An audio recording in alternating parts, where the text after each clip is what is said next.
Hey guys, it's Libby, and today, as promised, I'm going to be talking to you about the 4 plays by Henrik Ibsen that I have recently read. They are An Enemy of the People, A Doll's House, Hedda Gabler, and Ghosts. Tiny bit of background first. Henrik Ibsen was living in Norway, which was still part of the Kingdom of Denmark at the time, so the language he was writing in is Dano-Norwegian. He wrote during the second half of the 19th century, and his plays were not super well liked because of his dramatic political opinions. So An Enemy of the People is the play that I read first this time. I have read it before. I saw it on stage, which was the first exposure I'd ever had to Ibsen, and I thought it was amazing. And I also have produced a radio play of this. I also played the character of Hovstad, who is a man, but we didn't have enough men, so there you go. I did this with LibriVox, which creates public domain, so like free audiobooks and radio plays. I'll leave a link if you want to listen to my version of An Enemy of the People. Now, unfortunately, this is probably not the best place to start with Ibsen because it was written as a reaction to criticism of his earlier works. So first, Ibsen wrote a play called The League of Youth, which was satirizing the liberals in Norwegian society. Then he wrote a play called The Pillars of Society, which was satirizing the conservatives. So first he made all of the liberals mad and the conservatives like him, and then he made all of the conservatives mad and the liberals like him. And then he wrote a play called Ghosts, which was the one I read last, which, you know, he thought now he had the liberals on his side, he could really tell this story that he wanted to tell. So he wrote this very controversial play called Ghosts, and when he put it on, all of the liberals were like, that's too far for us, we're not participating in that. So An Enemy of the People is basically a fairly self-indulgent diatribe against the entire political spectrum. So in this play, our main character is a scientist named Dr. Stockman, and he lives in a town that had been in an economic depression for quite a long time, but a couple years before the play begins, they discovered natural hot springs, and now they're a bit of a tourist destination as people come to take the waters. And Dr. Stockman has been doing some tests to see what exactly is it about this water that seems to make people healthier. And at the beginning of the play, he gets the test results back, and he discovers that even though there are short-term benefits, the waters are toxic and they will kill people who bathe in them. So they have to shut them down, and the town has to go back to its sort of default economic depression. Now, it doesn't take a very big leap to understand that Dr. Stockman is Henrik Ibsen trying to explain the truth about the poison of their society to everyone, but they just won't listen. There are 3 men who butt heads against Stockman. The first one is his brother, who's just called Mr. Stockman. I think he has a first name, but I don't remember what it is. He is also the mayor of the town, and he is representing the conservatives. Stockman initially thinks he will get support from his brother, A, because what he's saying is the truth, and B, because they have this family connection, but Mr. Stockman very much like hedges his bets and does not commit, and ultimately does not support his brother. We also get some conflict from Hovstad, my character, who is he runs the newspaper in town, and he's very liberal. He initially agrees to help Stockman out by spreading the word of the toxic waters in his newspaper, just like how Ibsen thought he would get support from the liberals for his play Ghosts, but Hovstad eventually decides that he does not want to be a part of this either. And then finally, we have Mr. Aslaksen, who is the head of the Homeowners Association, and he is representing the moderates. So he basically spends the whole play, he's quite comic. He's probably the only source of comic relief, and he's also fairly punchable, because he spends the whole play saying, well, we must do everything in moderation, wouldn't want to get too extreme about anything. And the climax of the play occurs when there's a big town meeting when Dr. Stockman is going to explain the situation to everybody in the town, and they shout him down, yelling, enemy of the people, while he's yelling like, you're all wrong and I'm the only person who is right, don't you see? So yes, this play is very self-indulgent on the part of the author, but I feel like Henrik Ibsen has earned it. I really enjoyed this play. I gave it 5 stars. Now moving on to A Doll's House. This I read in high school. I think it's Ibsen's most popular play, so even if you haven't read it, you probably know roughly what it's about. Our main character is a woman named Nora Helmer. She's married to a man named Torvald, and they have a couple of small children. And while Torvald is not obviously abusive to her, he does sort of define the limits within which she can exist, and sort of what personality and presentation she can have. And the intrigue of the play is caused by the fact that Nora had borrowed money several years earlier in order to pay for a vacation to, I think, Italy, but somewhere warm, so that Torvald could recover from an illness outside of freezing cold Norway. And she has been paying the money back, but she's still worried that he will find out that he owes something to her and that he will be very uncomfortable with this.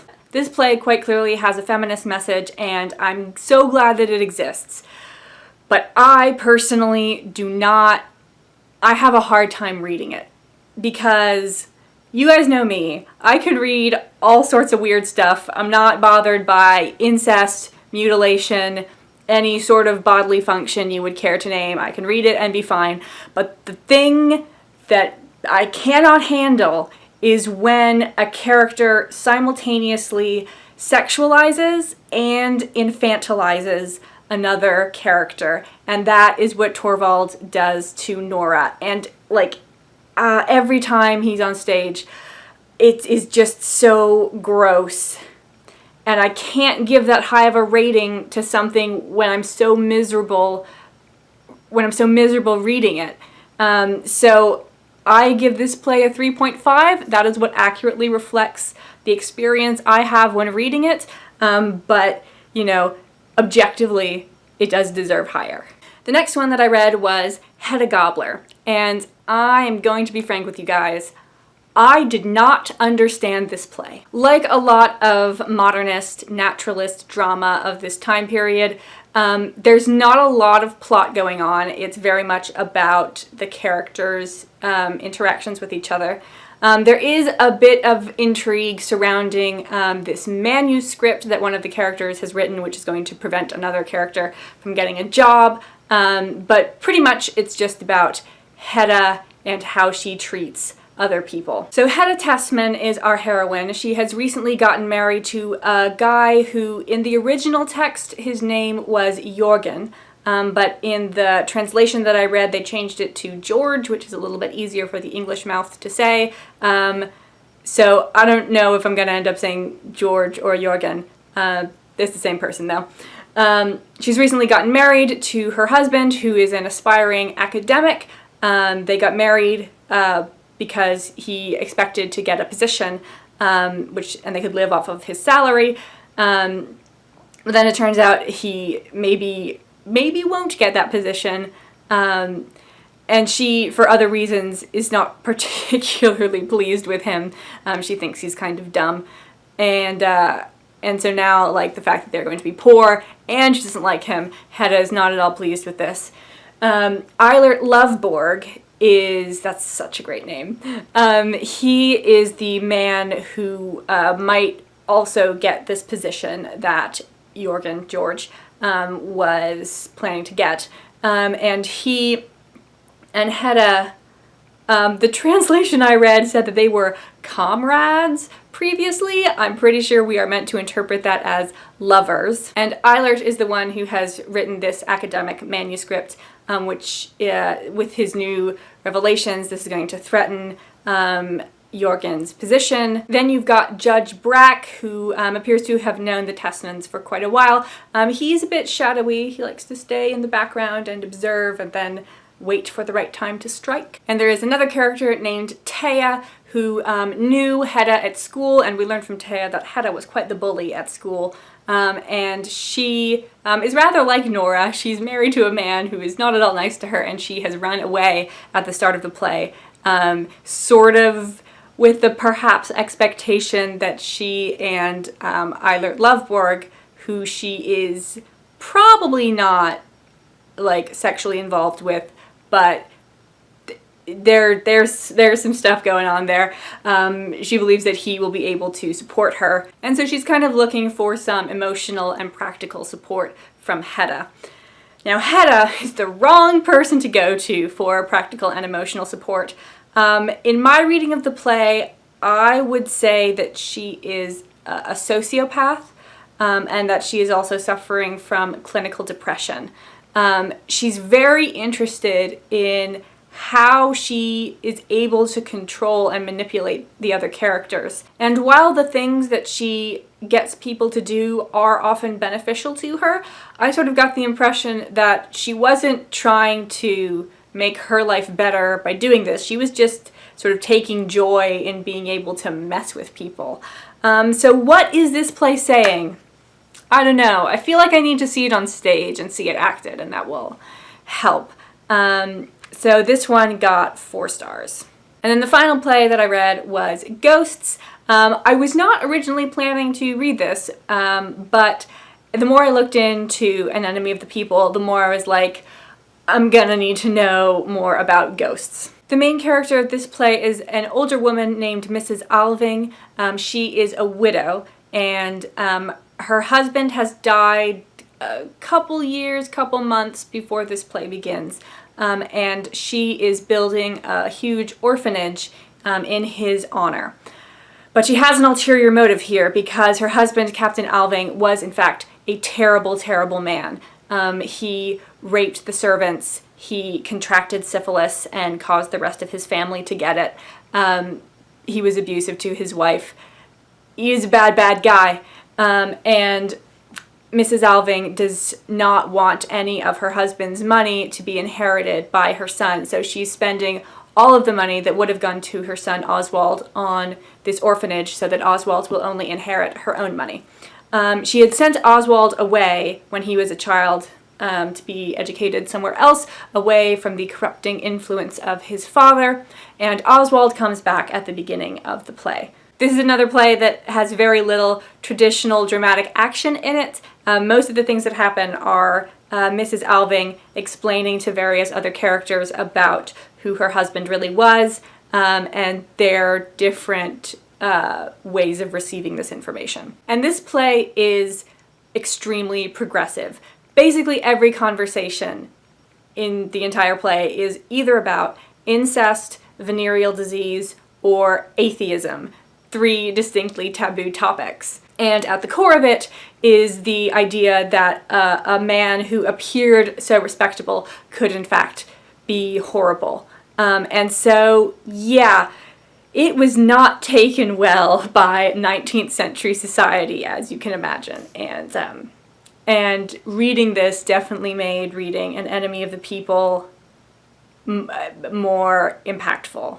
So how can we look at Ibsen's work as a whole? Well, it does come across as fairly man-hating. 3 of the 4 plays that I read all prominently feature a woman who is being put in an untenable position by her husband and other male characters. Hedda Gabler even has 2 women who have been put in untenable positions by their husbands. And I do not think that Henrik Ibsen hates men.